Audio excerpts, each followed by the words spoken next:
mga iba't ibang mga grupo ang magra-rally.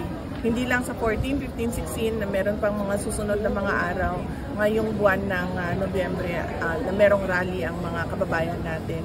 At suportado ko lahat ng galaw nila dahil malaki ang respeto na ibinibigay ko sa kalayaan ng mga tao na magsabi kung ano yung iniisip nila at nararamdaman nila.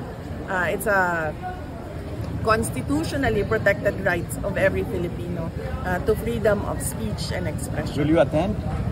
Wala pa po akong tomorrow is ang 90th anniversary ng Office of the Vice President. So meron po kaming mga activities tomorrow para sa anniversary ng OVP at inaantay ko pa po yung report doon sa Bagyong Uwan, mga affected na area sa Luzon kasi yun po yung tinitingnan namin na sunod na pwede naming puntahan.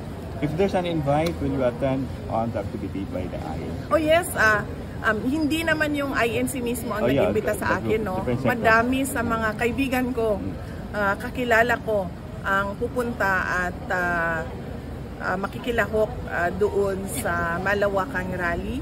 At sinasabihan nila ako na pwede akong sumama at sinasabi ko rin sa kanila na oo, pag magkaroon ng time sasama ako. Pero sinusuportahan ko yung panawagan nila.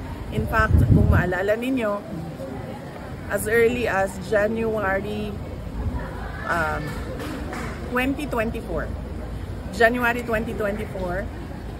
nananawagan na ang maisog doon sa Davao City ng transparency, accountability, and peace and security.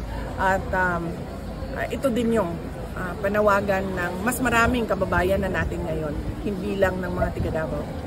Salamat.